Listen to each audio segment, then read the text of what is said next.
हाँ जी, तो group stage over हो चुका है फीफा वर्ल्ड कप का। It was an interesting one. तो अब हम बनाएंगे आपको ग्रुप स्टेज के बेस्ट 11। तो भाई मैं अपना बेस्ट 11 बना रहा हूँ। आप लोग कमेंट सेक्शन में बताओ कि आप लोग इससे अग्री करते हो या नहीं, एंड ऑल्सो किस पर्टिकुलर प्लेयर को आप अपने स्टार्टिंग 11 में डालना चाहोगे according to their group stage performance.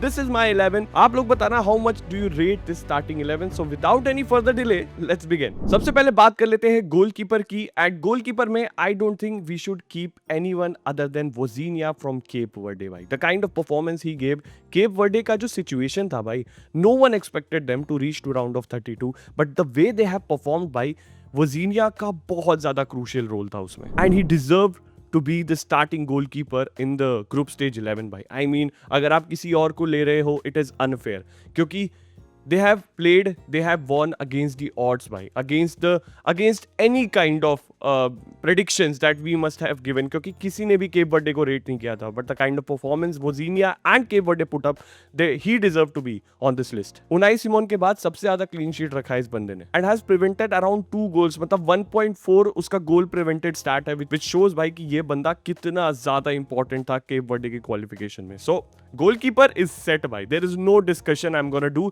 मुझे नहीं लगता आप लोग को भी गोलकीपिंग पोजीशन पे कोई और रखना चाहिए। राइट बैक पे I am gonna pick Marvin Senaya from Ghana. This guy has given arguably the best performance by a full back in the group stages. He was vital in the England draw भाई। Anthony Gordon भाई, सबको लगा था Anthony Gordon इसकी मार लेगा, but उल्टा इसने एंथनी गॉर्डन की मार ली भाई, क्योंकि इसने उसको कंटेन करके रखा हुआ था। Anthony Gordon looked very poor against this full back because he showed that quality। अभी तक इस पूरे टूर्नामेंट में he has attempted the most tackles, which is 18, and he has come out on top in 24 of his 38 duels, which shows भाई कि ये कितना ज्यादा डिफेंसिव फुल बैक है। इसके अराउंड निकलना is so difficult भाई, is so difficult। तो भाई इससे बेटर कोई राइट बैक नहीं हो सकता मेरे ओपिनियन में, बट आप अपने थॉट जरूर बताना। तो भाई जो पहला सेंटर बैक मैं इस पर्टिकुलर टीम में डालना चाहता हूं वो है डाइनी Borges from Cape Verde. And भाई देखो, जैसा केप वर्डे का परफॉर्मेंस रहा है, उनकी डिफेंसिव बैकलाइन को सबसे ज्यादा एप्रिसिएशन देना चाहिए, एंड इसीलिए मैंने एक गोलकीपर और सेंटर बैक उनका रखा है।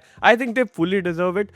हो सकता है बाकी टीम्स में ज्यादा बेटर सेंटर बैक रहे हो, but given what was at stake, given how much underrated they were, the way they performed, the way their players performed, they deserve all the credit। इसलिए Borges is my first center back। उसने 31 clearances किए भाई, जो कि सबसे ज्यादा है world cup के ग्रुप स्टेज में। सिर्फ 4 डिफेंडर्स ने उससे ज्यादा डुअल्स वॉन किए थे। तो आप सोच सकते हो how much crucial he was to clear those ball जिससे अटैक आ सकते थे। वी ऑल नो स्पेन ने कितने सारे शॉट्स लिए थे, and Borges was at the end of it to stop that goal।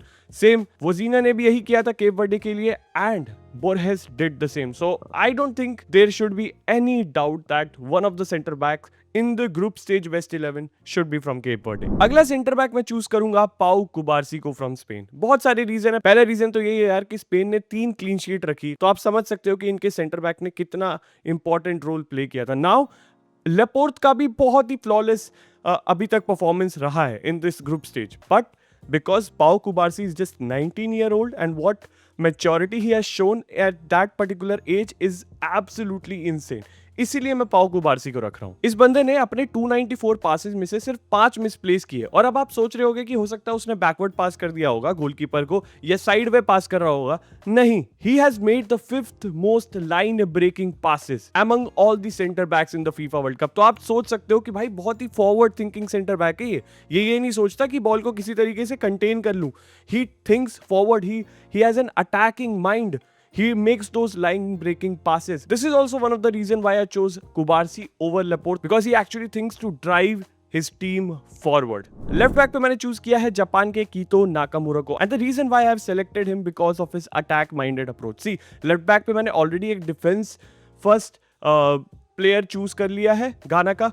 अब मुझे एक अटैक माइंडेड फुल बैक चाहिए था, इसलिए I have gone with Nakamura. He is quick, he is agile, he is direct, and has been very crucial for Japan in the group stage. अगर आप देखोगे, उस बंदे ने पहला गोल टूर्नामेंट का मारा था जापान के लिए against Netherland, and he also provided 1 assist too. तो आप समझ सकते हो ये बंदा कितना इंपॉर्टेंट रहा है जापान के ग्रुप स्टेज से क्वालिफाई करने में। As a full back by the way, he has completed 5 out of 7 dribbles. आप सोच लो ड्रिबल्स की बात कर रहा हूं मैं। He is that wing back जो अटैक भी करता है and has that capability to be a winger as well। तो भाई मेरे हिसाब से he is one of the most brilliant attacking fullback in the group stage and that's why I selected him. अब सेंटर बैक पे मैंने choose किया है वेस्टन मैकेनी फ्रॉम यूएसए। अब आपको लगेगा कि यार कोई और सेंटर मिडफील्ड लेके आना चाहिए था, वेस्टन मैकेनी ने ऐसा क्या किया है। नाउ सी देखो यूएसए का जो परफॉर्मेंस रहा है ग्रुप स्टेज में, you have to appreciate them, you have to upload them. ठीक है, जिस तरीके का परफॉर्मेंस रहा है that was not expected. Turkey के मैच में almost everyone got the rest, जो कि की प्लेयर्स थे पोचेटिनो की टीम में। Only Weston McKennie was in the squad. This shows कितना इंपॉर्टेंट है वो यूएसए के लिए। भाई जब वो बॉल लेके कैरी करता है it is very difficult to stop him भाई, क्योंकि बंदे को एक्सपीरियंस है यूरोप में खेलने का, in those bigger leagues he knows how to take the ball, how to drive the ball and it's very difficult to get the ball from him. Proper number 8 role play करता है and he has the knack to create chances for the team as well. Open play से बंदे ने 7 chances create किए हैं, उसके आगे सिर्फ जेम्स रोड्रिगेज, पेड्रो वीटे और केविन डी ब्रुयना है, विच टेल्स यू कि भाई ये बंदा कितना इंपॉर्टेंट रहा है पोचेटिनो की टीम में। And that's why I pick Weston McKennie as my one central midfielder. अगला मिडफील्डर है पेड्रो वीटे फ्रॉम एक्वाडोर। भाई देखो एक्वाडोर को बहुत क्रेडिट्स, बहुत ज्यादा अपलॉड मिले, specially against their match in Germany, जहां उनके लिए वो क्रूशियल मैच था, उन्हें जीतना ही था and they secured the win.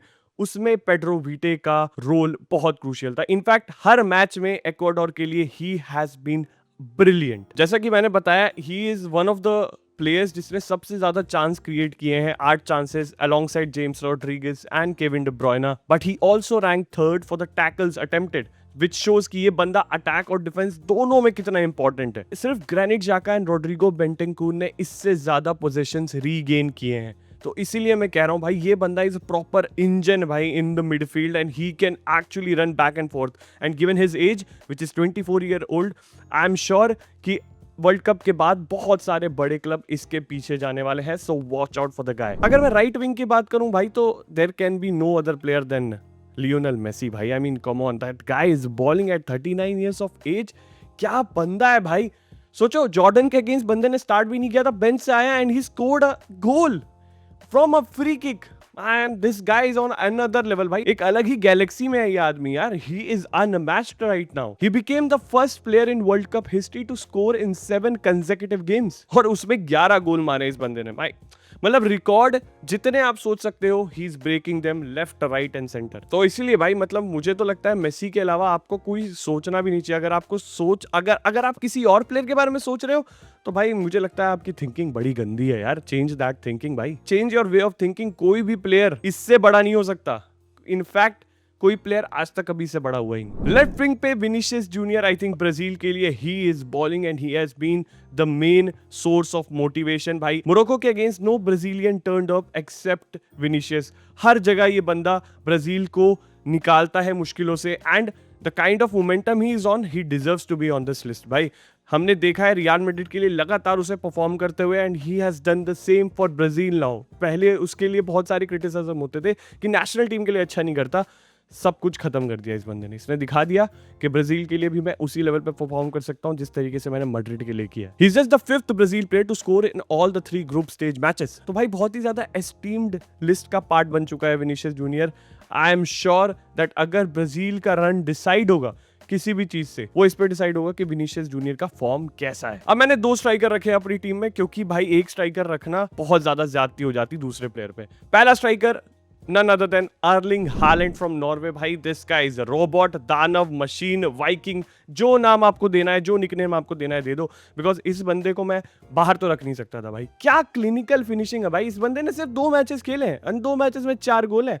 France के मैच में तो आया ही नहीं बंदा, बेंच पे बैठा था। He has a 40% shot conversion rate, जो कि as a striker is very high. Even as a player अगर आप देखोगे it's very high, it's joint 5th best in the World Cup. तो आप सोच सकते हो ये बंदा कितना क्लिनिकल है भाई एंड एक्सपेक्ट द सेम। अगर नॉर्वे को आगे जाना है तो Erling Haaland is their source भाई। अगर वो बंदा गोल मार रहा है तो नॉर्वे क्लिक करेगी, सीधी सी बात है। आई एम श्योर अगर नॉर्वे की और बेटर टीम हो जाए ना, this guy can do wonders भाई। हम लोग बोलते हैं ना कि Kylian Mbappe will be the one जो कि इवेंचुअली मेसी का भी रिकॉर्ड ब्रेकिंग रन तोड़ देगा गोल्स की टैली का। अगर हालैंड को ऐसी कंसिस्टेंट टीम मिल जाए ना जो लगातार वर्ल्ड कप में आ रही है, अब तो 48 टीम्स का हो भी चुका है, I think he is also one of the contenders who can break that record. And the last player but not the least, Kylian Mbappe from France. भाई इस बंदे के लिए जितना बोला जाए उतना कम है। ये बंदा हर बार दिखाता है हमें वर्ल्ड कप में that he is the guy of the World Cup. He is the poster boy of the World Cup. 4 goal already मार चुका है एंड गेस व्हाट, नॉर्वे के against he was not the goal scorer but the play maker. 2 assist provide किए उसने Ousmane Dembele को। He helped him get his hattrick which shows भाई कि Kylian Mbappe when he plays for France he plays all around the pitch.